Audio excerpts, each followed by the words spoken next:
Monies.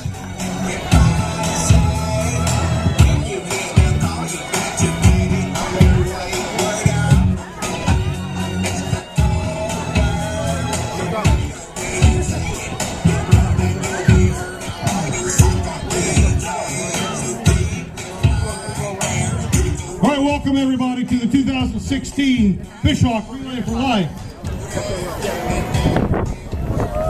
At this time, that's right, at this time, please welcome the Newsom High School Junior ROTC to present our nation's colors.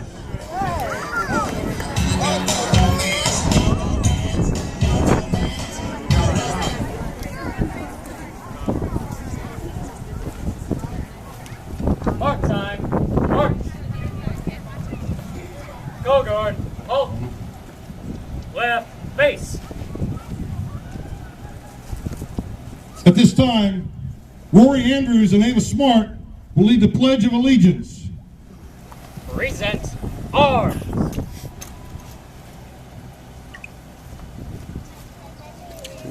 To the flag of the United States of America, and to the republic for which it stands, one nation, under God, indivisible, with liberty and justice for all.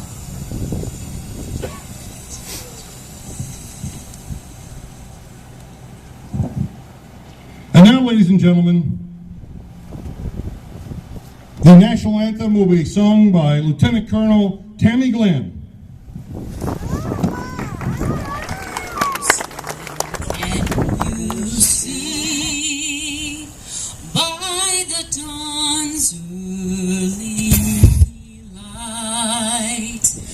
What so proudly we hailed at the twilight's last gleaming, whose broad stripes and bright stars through the perilous fight o'er the ramparts we watched were so gallantly streaming,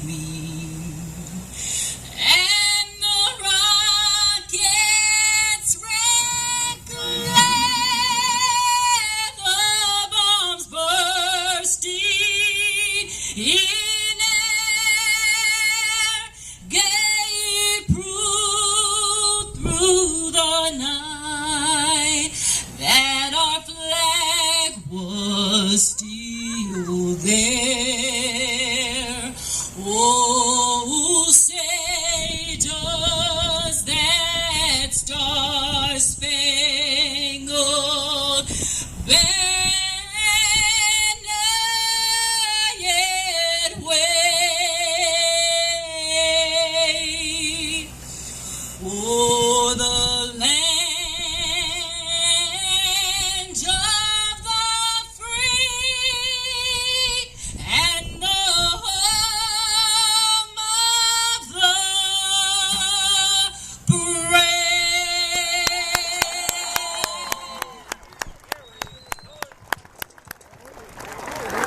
Right. Face. Forward. March.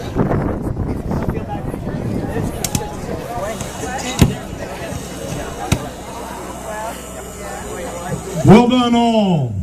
And now it's our pleasure to introduce your 2016 event chair, Rachel Andrews, and co-chair, Karen Newsom. Hi guys, welcome. Thank you so much for being here. It's so good to see everybody. We have gorgeous weather, so it's a great day to be out here. Are you guys ready to relay? Welcome to the 2016 American Cancer Society Relay for Life of Fishhawk. Looking around, we have a big amount of people, and we'll have even more throughout the day, all here for the same reason, to finish the fight against cancer. Over the next 18 hours, we will be on a life-changing journey together to celebrate those who have battled cancer, remember the people we have lost, and renew our commitment to fight back against this disease and end it once for all. Are you guys with me? Yeah.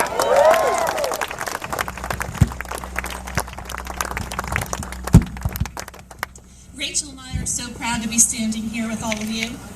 Do you know that relayers in more than 5,000 communities are doing just what we're doing? We're one of the first relays to get started, start off the season, start raising that money to end this disease. Are we all ready? We're ready. As you step around the track and the money you raise, just remember, it's enabling the American Cancer Society to save lives by helping people with cancer today, with the programs and support that they need, finding cancer's cures, doing research, and developing additional drug treatments. Okay. Got a second mic. Oh, go back. Okay.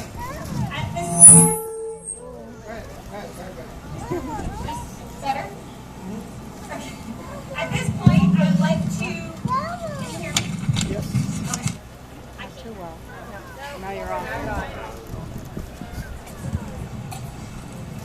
Gary's confusing me. Okay. At this point, I would like to thank a huge group of people that have made this event possible today. Not everybody is up on stage, just a couple of us are up on stage, but anyone in one of these red event leadership shirts have helped make this day possible, so please thank them throughout the day. And I would like to hold applause. I'm going to say all their names and then you can go ahead and thank them with a huge cheer of applause. So again, I am your event chair this year. My co-chair, Ms. Karen Newsom. We have Heidi Smart, who is our fundraising chair. Leslie Adams and Lisa Moskowitz are our events and activities co-chairs. Sandra Massengill, who's going to be up in the accounting booth, is our accounting chair with our whole accounting team. Maggie Powers, Kelly West, Kelly Benson, and Darlene Klenke. I hope I pronounced her last name right. Jackie Walzak and Julie Barone, our sponsorship chairs. Madonna Abruzzese is our Luminaria chair. Susie Lazan is our survivor chair. Julie Stallings? I think it's Stallings. It's printed wrong, sorry. Our logistics chair. Gabby Salas, our mission chair. Matt Bradley, I spilled water on my script. I'm so sorry, guys, it's blurry. Matt Bradley, our social media chair. Robin Itzkowitz and Christy Morgan, our registration chairs. Sherry Johnson, our special assignment chair. Our MC, Mr. Paul Croft. Our Master of Sound, Gary Randolph. And there are so many more that we will thank throughout the day. Thanks to all of our committee. Make sure you thank them if you see them around today. We wouldn't also be able to put on this wonderful event without our sponsors. So let's take a quick moment and recognize all of them. And also, if you're out and about in our community and you're at one of these locations or businesses, please tell them thank you. Our silver sponsor with the $2,500 sponsorship is Premier Care Pediatrics and Mosaic. Our signature sponsors, $500 plus, David Weekly Homes, Doggone Holistic, Platinum Bank, and the Waffle House. Our Sunshine supporters, $250 plus, Arthur Ruttenberg Homes, Fishhawk Martial Arts, Fishhawk Pizza, Just Ride Bikes, Little Greek, Strong Life Chiropractic, TNT Pest and Termite Control, Pitch a Penny, The Brunchery, The Learning Express, The Hair Cuttery, and Pish Posh Boutique. So if you're out and about in our community, please thank them. In addition, we also have a ton of in-kind sponsors. These are donated items like our water, our cake, food for survivors, our tents, and other things. I'd like to thank Davenport's Daily Delights, Art Monkey, The Scrambled Egg, Tropicana, Cakes by Mylene, Pure Power Productions, the Talon Newspaper, the Osprey Observer, and for our purple potty, Coggins Plumbing. Also Also, a huge thank you to Newsom High School for allowing us to host our event here this year. Throughout the day, Rachel and I and the rest of some of the committee will be walking around and congratulating teams and presenting additional awards. We will be walking around. We wanted to not have everybody out in the sun too long, so like we said, we're going to be visiting campsites to present all those teams their wonderful fundraising signs. So at this time, I have the absolute pleasure to introduce Josh and Sarah Beth Hay so that they can introduce our honorary survivor.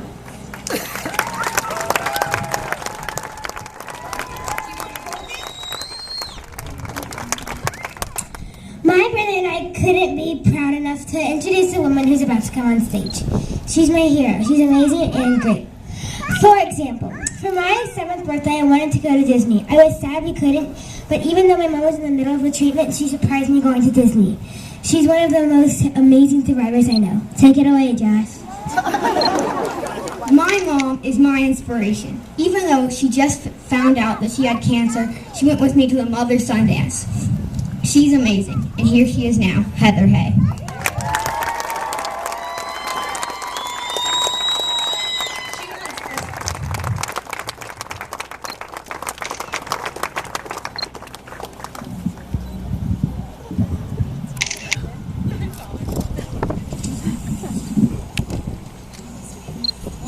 Wow, can everybody hear me?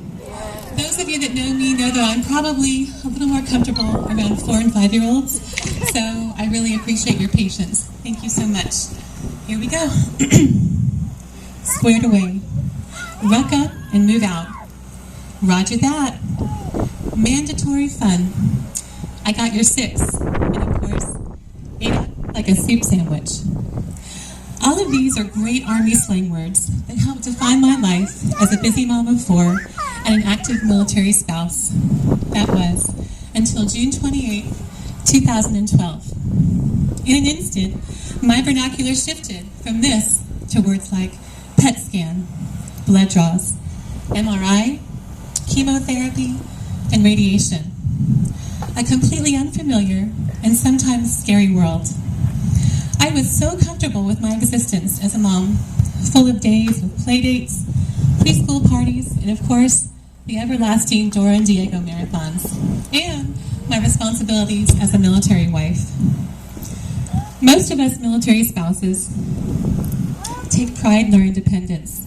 We are praised for resilience and expected to handle the unexpected with grace.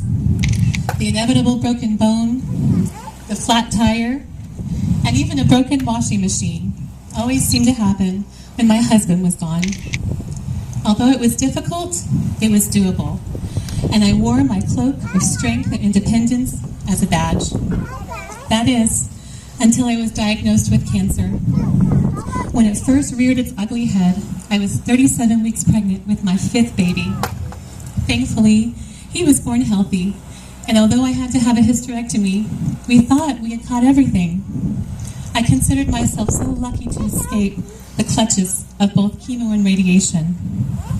Fast forward to a 1.5 years later, and that little baby was now an 18-month-old wild and crazy towhead. And I was deep in the throes of mothering 5 busy kids, homework, soccer practice, school plays, and trombone lessons for my existence. And I relied on my ability to do it all and do it by myself. My ability to problem solve was limited to muscling through whatever we had going on. Unfortunately, that was not going to work this time. This was too big to just suck up and drive on. This was not just a deployment. Luckily, I had a core group of friends we called my tribe that helped to raise my babies during the long months of chemo, radiation, and endless doctor appointments. It killed me not to be the one helping with homework and making the lunches, taking my precious babies to all of their soccer games. My girlfriends. They did it lovingly and willingly, loving on my babies as if they were their own. My beautiful mom and sweet husband did everything around the house. The only thing I did which is one bonus of having cancer, was to try and get better. My friendships with these women in my tribe grew exponentially as they poured love into my weakened body day after day. On a side note, if you have a girlfriend who's on a carb-free diet and she comes to your house at 10 o'clock at night and runs to Moe's just to get you a big bag of chips and queso, and then comes to your house not eating one bite and watches you eat it on that carb-free diet, you know she's a friends for life. Melanie Sadler, I love you and I'll never forget that. But for once in my life, I had to focus on myself only, and that was such a hard pill to swallow. I actually had to accept being vulnerable, and that word was so foreign to me. It was just something that was not in my vernacular. How could I embrace vulnerability when it was the one thing I had been fighting against my whole life? Could there indeed be some sort of beauty in vulnerability? Of course, I think most of us ask the inevitable questions. Why me? What have I done to deserve this? I have so many small babies that need me. We know that cancer does not make sense and that it's not fair. But what I do know is that the experience of having cancer taught me to embrace the unusual concept of strength and vulnerability. The beauty of asking others for help and letting them see you at your absolute worst. The friendship that develops when you completely let your guard down is one of the most unexpected and biggest gifts in life. This includes my amazing doctors and nurses. Dr. Fernandez is my radiation oncologist, and his nurse is Lori Lewis. We call them the Dream Team, and I cannot think of a better word to describe them. I can honestly say that I do not feel that I would be here today if it were not for them. Not only did they take care of me physically, they cared for me emotionally, and to be honest, psychologically. They took care of the whole person, and they allowed me to be vulnerable and honest, and for that, I can never repay them or thank them enough. I got so used to seeing them every day that I went into withdrawal and my treatment was over, as crazy as that may sound. Today I am happy and healthy, and I'm here to celebrate life with you. In keeping with the honest theme of my speech, though, I'm here to tell you that the worry of the cancer coming back is never completely behind me. It's in my periphery, but it's always there. A wise friend and fellow cancer survivor once compared it to a cloud. During treatment, it's right next to you, and when you're done, it's always behind you. Never gone, but gets further and further behind you. Learning to enjoy and appreciate life without the certainty that the cancer would never come back has been my greatest challenge. It is a work in progress. I want all of you to know that you are not alone. To all of the survivors, to the brave ones currently going through treatment, and the loved ones that we have lost, you are not alone. And today is a day to celebrate life. To celebrate with our families, our caregivers, our friends, and the strangers who have quietly and fervently prayed for us. I would like to thank my family most of all for their absolute love and support. For my sweet husband, who stayed up late at night researching every clinical trial known to man to make sure I got every possible drug that would help to cleanse my body of the cancer. For my mommy, who left her calm and her clean life in South Carolina to come out and help out with our brand of crazy. She was knee-deep in action figures, Paw Patrol episodes, and the endless plates of peanut butter celery. And thanks to my dad, too, for holding down the fort and being so supportive when she was gone. For Dr. Fernandez, with his gentle ways and brilliant mind, truly saved my life. And for Lori Lewis, with her warm heart and caring bedside manner, helped to nurse me back to myself. For my tribe, I see so many of you out there. For taking care of my babies as though they were your own. And for breathing life back into me and making me laugh, truly, during the most difficult time in my life. For my babies, CJ, Josh, Sarah Beth, Brooks, and Gibby.